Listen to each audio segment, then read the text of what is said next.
Alabama's always winning the national championship. It's always the same 4 teams in the college football playoffs. We need to have more diversity in the college football playoffs. Teams that aren't Alabama, Ohio State, or Georgia start getting 5-star recruits. These NIL deals are ruining college football. It's just gonna be pay for play. All these kids are just going to these schools just because they're getting the biggest bag. Why should we even pay these players? They're already getting their college education paid for. Make up your mind. If you guys are not following me on Instagram, which you guys should be following me on Instagram, you go check that out. It's spelled SharpeSports the exact same way it is here on the channel. I made a little post on aLAbaMa, the Tennessee 5-star quarterback who got an $8 million NIL deal. Kid has never played a snap of football, but has an $8 million NIL deal secured for him once he reaches Tennessee. And it kind of blew up a little bit, but the amount of comments of people saying, oh, this is going to ruin college football. Oh my gosh. Now it's just all these players are just going to go to whichever school pays them the most. This is going to ruin college football. Have no idea what they're talking about. Let's really look at it. Since the NIL deals have been established, teams that have never made the college football playoffs have benefited the most. Let me repeat that. Teams who have never been one of the top 4 teams at the end of the season have benefited the most. You can argue that Tennessee is number 1. Tennessee being able to pick up a 5-star quarterback, that would normally never happen in the past. Yes, USC is a historically great team, but they haven't been good in a long time. USC is the 2nd best team that's probably benefited from these NIL deals. Texas, Texas A&M, and Ole Miss are all up there as well. So if on one side of the argument you have a bunch of people who are arguing that the college football playoffs are stale because the same teams are always winning, but then on the other side of the argument, those 5-star recruits who normally would have just been getting funneled to those teams are now going to other teams. Yeah, it might be for money, but they're going to other teams, so the talent's starting to spread out more. And then you have an issue with both sides? I don't get it, because if NIL doesn't exist, the best players want to go to the best teams. I can guarantee you that if aLAbaMa did not, if NIL deals did not exist, he would not be going to Tennessee. He is a California, Hawaiian, Samoan, whatever you want to call it. He's a California kid. He would have been going to probably Oregon or Alabama. Those were the two top teams that he was looking at before Tennessee jumped in. I seriously do not get all of the hate and the backwards thinking that people are doing when it comes to NIL deals. You know, I've never seen so many people so mad that kids are making money that they're not having to pay for. Like, seriously, go into the comment section of that video and you'll see people furious that these kids are making money and they don't have to pay a dime. It sounds kind of shut up and play football boyish.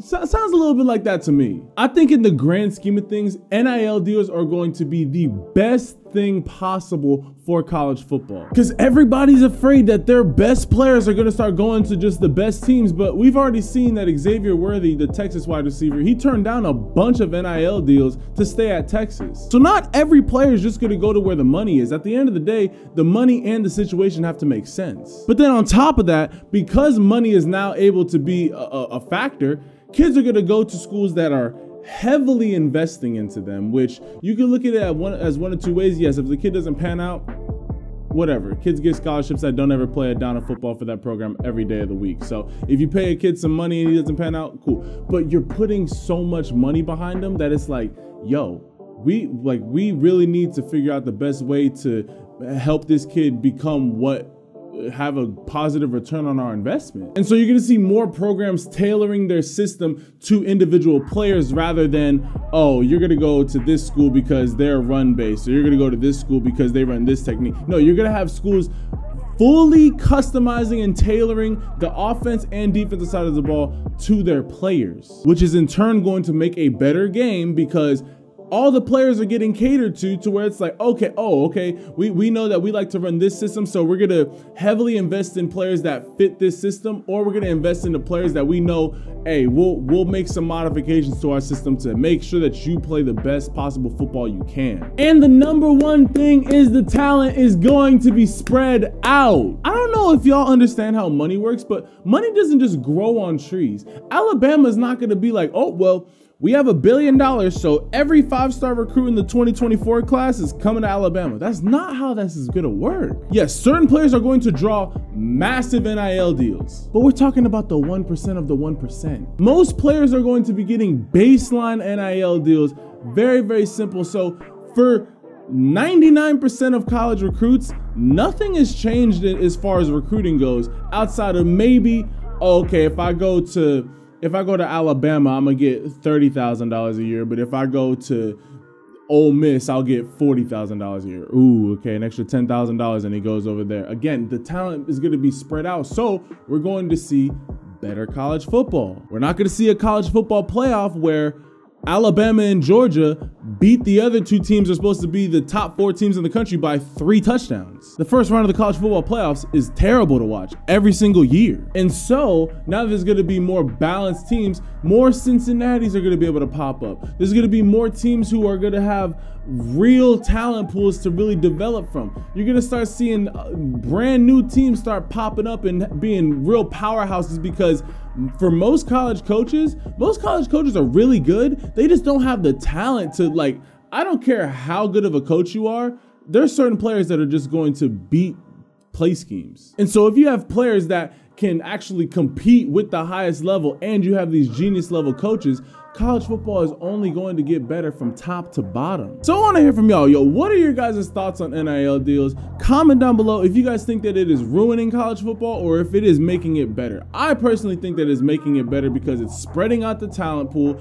Teams are having to further invest into players and really make sure that these players are developing and becoming the players that they recruited them there for. Because you guys got to remember, a lot of schools will pick up players just so that they don't go to other schools. Like, they're like, hey, we want you 3.5-star receiver. Yeah, come over to Ohio State. You're never gonna play, but we just don't want you to go to Michigan, or we don't want you to go to Michigan State or Nebraska or Wisconsin. Like, now players are like, you're really having to invest in these players. So talent's better spread out. Players are going to be getting more. There's going to be more emphasis on making sure that these players actually pan out.